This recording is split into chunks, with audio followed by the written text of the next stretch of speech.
Have you ever found yourself in a jam scenario and it was your turn to solo and what came out was, it felt uninspired. It felt like you were just running scales. Well, enter triads, the answer to your solo and improv playing woes. Today's video, we're going to break this into several different exercises. It's important to remember this is just one section of the neck. This can be applied to all 5 shapes in the cage system, as well as different string sets. But we're just going to start with this one for now. So here we go. Also, forgive the change in overall lighting. I'm using the sun today, and it is not listened to anything I've asked it to do. For those who don't know, triads are the building blocks of chords. It's basically the 3 notes that you need in order to build a major chord, minor chord, diminished, augmented, suspended, so on and so forth. For the uninitiated, that'll just look like this. Right? This is an A major triad. It consists of a root, a third, in this case a major third, and a perfect fifth. So why are triads important? They contain chord tones. A chord tone is just any note that a chord happens to contain.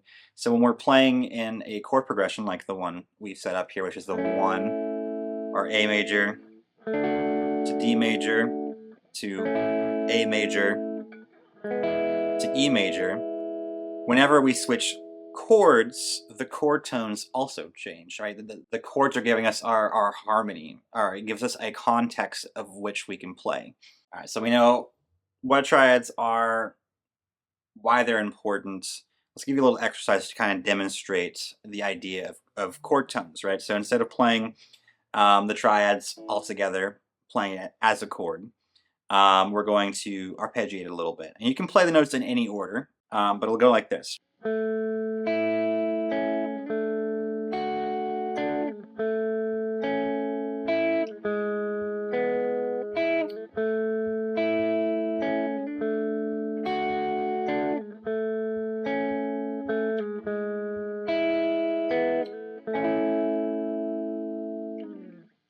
Notice that even though we're arpeggiating, we're playing single note lines here. Since we're only using the notes in a triad, the chord tones, you can hear the chords changing. And that's one of the most important things about triads. They only contain the most important notes harmonically at that moment in time when that triad or that chord is playing. Awesome. But solos, music, and improv don't just contain chord tones. They contain notes outside of the chords as well. So let's go ahead and combine triads with scales. We'll combine the A major scale here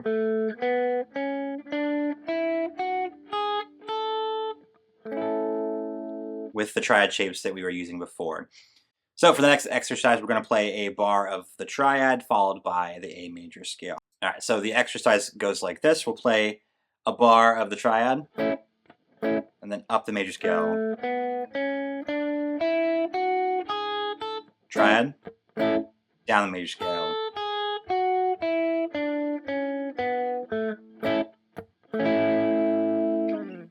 And then you'll do that until you're confident and comfortable with, okay, this is where my scale is, this is where the triad is, and you can see that, you can visualize it here on the fretboard.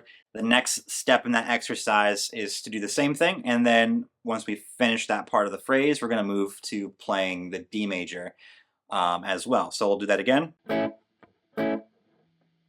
Up. Down. Now we're going to go from here, we're going to go to D major. Stay A major.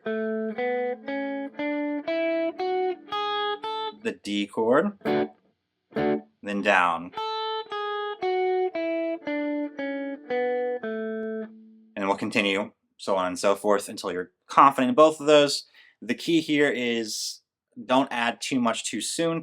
You're just keeping track of way too much stuff. Make sure you're able to internalize where the scale is, where the triads are, and you can see both of them. You can see these triads and you can see that scale underneath, right? You'll do the same thing. You'll add in the E major chord as well. You'll go up and down. So you're probably saying, cool, most music and solos and improvising don't just play the scale up and down, that's my problem. And you're correct. Most music doesn't just go up and down the scale, but we're starting to build connections with the triads and then the underlying scale, right? That these triads are built from, right? So the scale is all notes that are found within a diatonic key. Diatonic just means notes found within a key. There's non-diatonic stuff. That's a lesson for a different day. But you're starting to see how these things are connected, right? So if the scale contains all notes within the key, triads contain some notes from the key, and they're just grouped in these little chords, right? That's where they're coming from. They're built off stacking thirds, which is basically taking every other note. And we're starting to see, okay, that triad, those notes are the most important for that chord harmonically, right? And then that triad, D major, same thing. Those notes are the most important harmonically at that point in time when the D major chord is playing. Same thing for E major, right? Well, you're correct, though. We can't just go up and down the scale. That's not solving the problem. So let's give you another exercise. We're going to stick to playing a bar of the triad, and then we're going to play the scale while trying to start and stop on the chord tones, right? And what I mean by that is if I'm starting on A major, I want to try to start whatever phrase I'm going to use on one of these three notes. Right? And I'm going to try to stop there as well, right? So we don't have to go to just straight up and straight down, but we want to try to start and stop that phrase on one of these notes. And then we can use any of the underlying notes in between, right? We can use the major scale to sort of connect the dots, right? These are the dots that we're trying to connect, and then we can use the major scale as like the lines in between to paint our, to tell a story, right? That's the idea there. So the idea here is going to be like this. We're going to play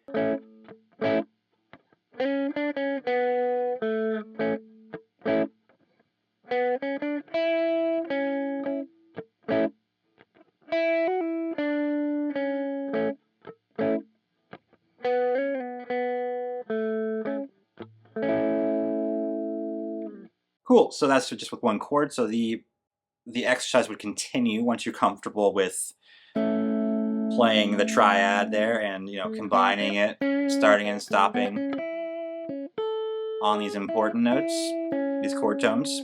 Once you're comfortable with all that, we'll add in the next chord, right? So it's the same exercise, but we'll go from triad to phrase to the next triad, D major, starting phrases on those notes. It'll go a little bit like this.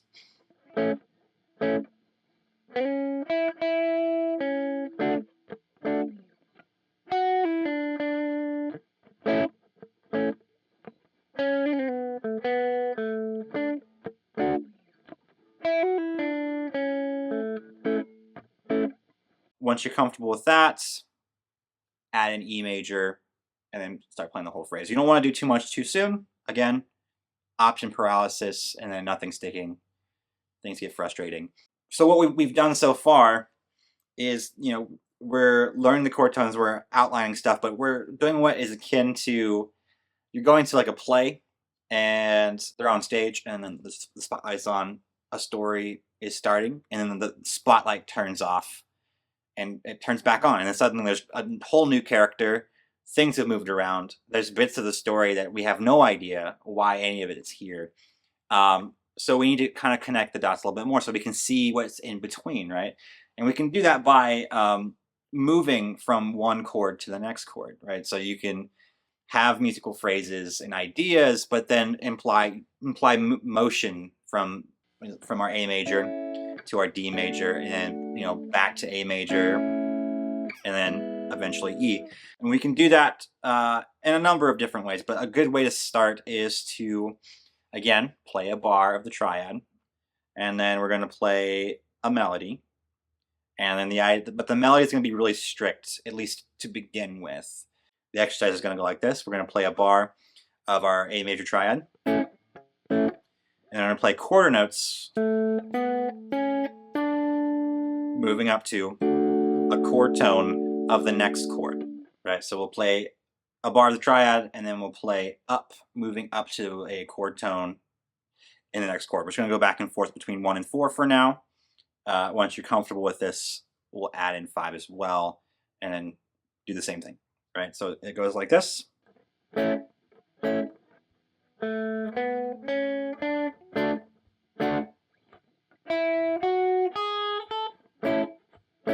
Coming down.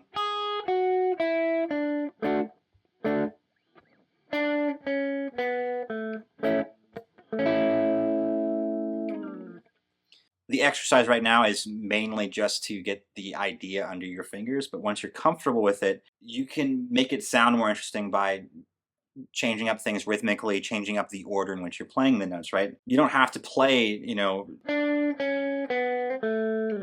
right? You could do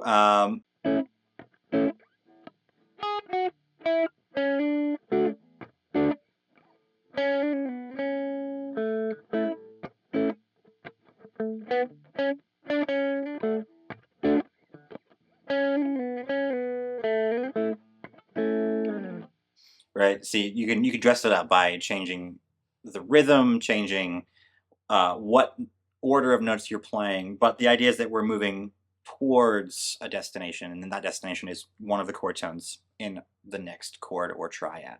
If you found anything in this video useful, please consider liking and commenting.